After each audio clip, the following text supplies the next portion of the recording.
Hi, I'm Dr. Allison Alford, and today I will be talking to you about how conflict is not a dirty word, and you can do more listening and more questioning in your teams in order to prevent conflict. Now, first, let's talk about conflict, that dirty word. It's easy to believe and to think and to hear the word conflict and to think of just arguments or fighting or angst or turmoil.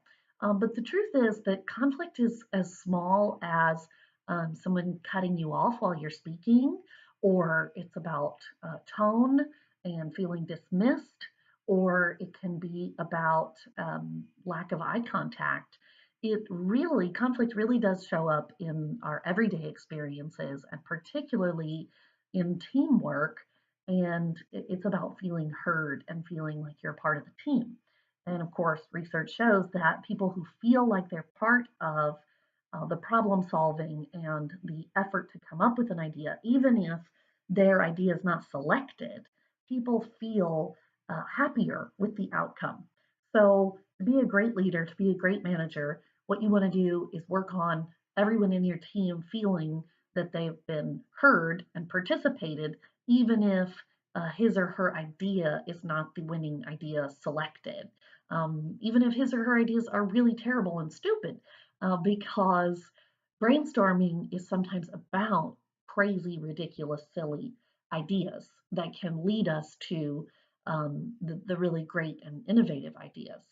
So, we're going to talk a little bit more about listening and questioning in teams. So, first of all, let's talk about some myths of listening, some things that people think about listening that are not, in fact, true. So, first of all, people think that listening happens with your ears. How often have you seen this? hmm hmm Yeah, I'm listening. No, I'm just sending this quick email. hmm Actually, that person probably is not listening because it's not just eye contact, and it's not that we need in order to indicate that we're listening. But at the same time, listening doesn't just happen with our ears, it happens with our brain. It is about engaging the ideas that someone is sending you, it's about thinking and relating to their ideas. Okay, so the next myth about listening is that listening is natural. Maybe you have heard before someone ask you if you're a natural listener, if you're good at listening. And so people sometimes kind of think of it like that makeup commercial, maybe she's born with it. But very few people are born with great listening skills because it's a skill, right? Rather than a talent or a gift or a personality trait. And so have no fear. That means that you can hone and develop that skill and make it into a strategy for great conflict resolution and management. Next myth is that listening means letting the other person talk. So you might have thought the same thing that you thought listening happens with your ears, that listening happens only by being silent. And in fact, of course, there's a lot of being quiet and being silent in listening, but not all of it. A good portion of it is response to the other person who's speaking. Yes. And then at the end, it's actually responding and reflecting on what the other person said. So in conversational terms, listening actually does involve speaking, making noises, and definitely involves some body movement, body language. And the last myth about listening is that listening must be emotionally intense. Whether you're a good listener or I'm okay, I'm going to listen now, or I need you to listen to me. A lot of times the word listening is laden with emotion, but it doesn't have to be. Listening is not always emotional. In fact, often it's for data or content. And but it does involve, even if it doesn't involve heavy emotion, it does involve thinking and using your brain and processing. So Active listening is what we call the engagement, when you show someone that you're engaged. So when you actively listen, you tune out other things, you decide to focus and pay attention and respond with your head, with your eyes. And so the message is going in your ears are working, but if it's a face-to-face or conversation or telephone, but you are also choosing to process and think of memories or other ideas in order to add to it. And active listening is when we really want to remember what the speaker is saying. So active listening is not just to show the speaker that we're interested, it's also for us in order to retain the information. And being an active listener in a team setting can show your team that you value what they're talking about, even if it doesn't get used in the final project. When you listen, really listen, it tells people that you believe that their contribution has merit, is interesting, is worth considering. And those attributes, those emotional contributions that listening gives, that's the glue for teams. That is the sort of the preventative measure that you can take to stop conflict before it happens from happening either between teammates or between yourself, the leader of the team, and someone who is on the team. Okay, so let's go over 10 principles of listening and how we can put these into play. You want kind of some tools, something to put in action, something you can use very specifically and clearly. You can take this tomorrow and put this into practice. Number one, stop talking. That's right. When someone else is talking, you need to stop talking. And not just when they're talking, as in don't cut them off or don't, um, take the words out of their mouth, but truly tell yourself, I'm going to go to this meeting and not talk very much. I want to go to work this week and not talk very much. And when you stop talking, then you can gather a lot more information rather than the information that you already have in your brain that you're sharing with others through talking. Okay, principle number two, prepare yourself to listen. Listening can take a lot of energy and mental focus. So if you know that you're going to a meeting, you're going to have a face-to-face, a coffee chat, you're going to call the client on the phone, you have to get prepared to listen. That means removing distractions or getting a good night's sleep or getting your coffee and having your caffeine, or eating your lunch so that you're not distracted by your stomach rumbling in the afternoon. So these pieces are key to being prepared to focus. Focus doesn't just happen. We have to decide to focus. Okay, so principle number three, listening principle number three, try to put the speaker at ease. What can you think of that will put the speaker at ease? That's between you and the speaker, right? I don't know what the various settings are that you might be in or encounter with the people that you're listening to, but it's going to change person to person. A lot of times, what puts the speaker at ease is smiling and nodding and looking like you're interested and agree. Although I'll say in some cases, smiling and looking at someone intensely, they might think, what's wrong? Why are they staring at me? So you don't want to go too far outside the box of your normal personality. You can think of what kind of setting will help put someone at ease. And so if you're sitting at your desk and someone comes to your office and they're across your desk, the power difference there may not put someone at ease. So perhaps you would want to say, let's walk over to the break room and get a coffee, and you can tell me while we're walking that way. Or let's ride together to the client meeting and we'll discuss this in the car. In fact, when you're able to talk about things without eye contact, sometimes that's when people really are the most at ease, as long as you're not too terribly distracted by something else. But have you ever had a really um, good conversation while riding in the car? Or have you ever conversed with someone easily and shared important things while you were cooking? And that's because we can feel uncomfortable revealing important things while staring at someone in the eye. And so it's nice to, on occasion, be able to chat with someone without having to look them in the eye. So you have to decide and figure out for that context, what is it that will put someone at ease? Um, is it inviting them to your home for a dinner? Is it inviting them out to to go golfing, or is it sitting next to each other on a plane on a trip for a business meeting?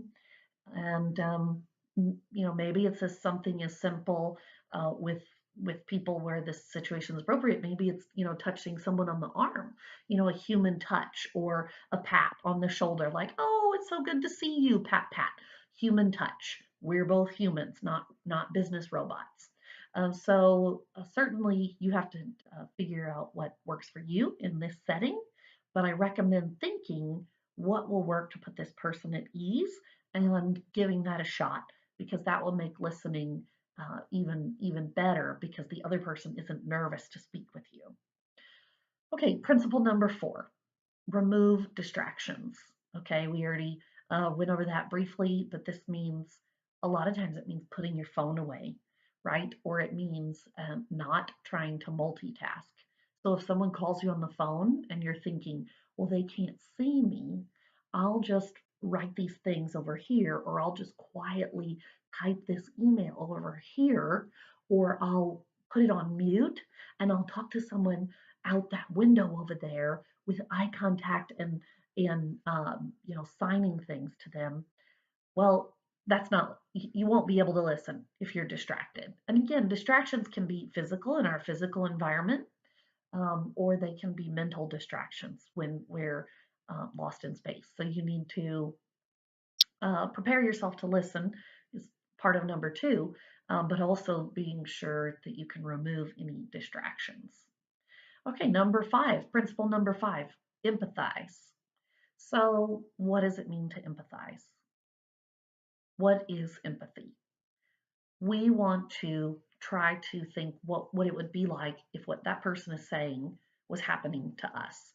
Now, a lot of times, as the boss, as the supervisor, as the team leader, as a coordinator, as a manager, your part of your job is to take people to task for not doing things well or in a timely manner. But when you have your listening hat on, it may do more for the team and for camaraderie to empathize and cut people some slack and give a break based on whether you believe what you're hearing is an excuse or just life happening to that person. And that person needs your empathy and understanding.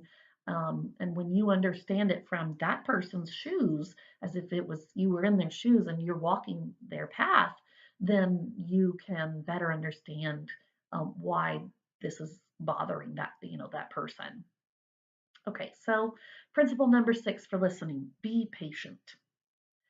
Sometimes being patient means letting the pause grow longer. Now, linguistic researcher Deborah Tannen studied pauses, and she found that everybody has a length of a pause that he or she feels comfortable with.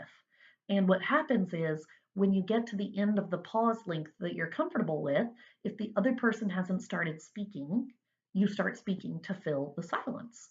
But the problem comes when the other person's pause length, his or her natural pause length, is longer. Well, you started talking before he or she thought that the pause was over. So then you are talking, and the other person isn't. But if you can be patient, then you may find that the other person will speak to fill that pause, or that someone will come to you with something that you were better off waiting to hear rather than pushing someone to come tell you something. So here's something you can try tomorrow. Try to let the pause lengthen. And that's sometimes easier to do by not staring at someone. Maybe that person is talking and then you are writing and you just let the pause keep going in a natural way and see if the other person keeps talking. And you'll have to gauge whether or not it becomes an awkward silence or if you've just lengthened the pause long enough for the other person to fill it. And remember, pause lengths are often cultural. So, based on where you grew up and the language that you have grown up using and speaking, pause pauses are different lengths. And for that reason, you may also find not that you are the quick speaker, you may be the long pauser, and you have found that other people keep talking too quickly and they, quote, never let you get a word in edgewise. And that's because your pause is much longer than their pause, and they're not trying to cut you off. They truly believe that you don't have anything to say because you haven't started talking. So if you are the long pauser, you may prompt yourself to speak more quickly or to even just say something like, well, and that indicates to someone that you will follow up with something to say. So if you often feel like people interrupt you or you can't get a word in edgewise, try see if you can speak a little bit more quickly in a pause and see if that's the issue rather than everyone being rude to you. Okay, so let's move on to principle of listening number 7, avoiding personal prejudice. Now, what this means is that a lot of times when we're listening to others, we're thinking of what we would do or how we would do it. And so when that person tells us something, we think, well, if you hadn't done it that way, then you wouldn't be in this mess. If you hadn't procrastinated till the very end, you wouldn't be in this mess. Well, that's your personal prejudice against procrastinating. Whereas sometimes people who procrastinate make amazing results because they are used to the pressure, and the pressure is what creates wonderful products and wonderful results. So you have to get rid of your personal prejudice on how you might do things in order to listen to what someone is saying, and that comes along with empathizing for how that person feels about that topic. Okay, so principle number 8, listen to the tone. Now, research shows that people are most comfortable when we match another person. So we want to, and we match what the other person is doing. So one way to do that is tone. And when we match the other person, we become more likable, and the other person believes us and perceives us to be a better listener. So listen for the tone of the other person. Is he or she sad, angry, upset, frustrated, cold, harsh, and short? And these kinds of things will give you an indication of the motivation behind the message and not just the message. And you can attempt to match this message, particularly if matching the tone is productive. So if you hear that someone is sad or upset or frustrated, if you're able to match or complement the tone in a way that shows that you're empathizing by changing the tone of your voice, then you will be perceived as a better listener, and you will be better able to digest the content of the other person's message. Okay, let's talk about principle number 9, listening for ideas. Listening for ideas is when we have, we're not just listening for words, but we're listening for what the other person is getting at. Okay, and the best way to listen for ideas is to put that information back out there for that other person to hear and to check us whether or not we've done it correctly. So we can reply and we can paraphrase what this person has said, and we can paraphrase the emotion. So it sounds like that was really tough for you, or we can paraphrase the content. So you're telling me that these reports are due in just 48 hours.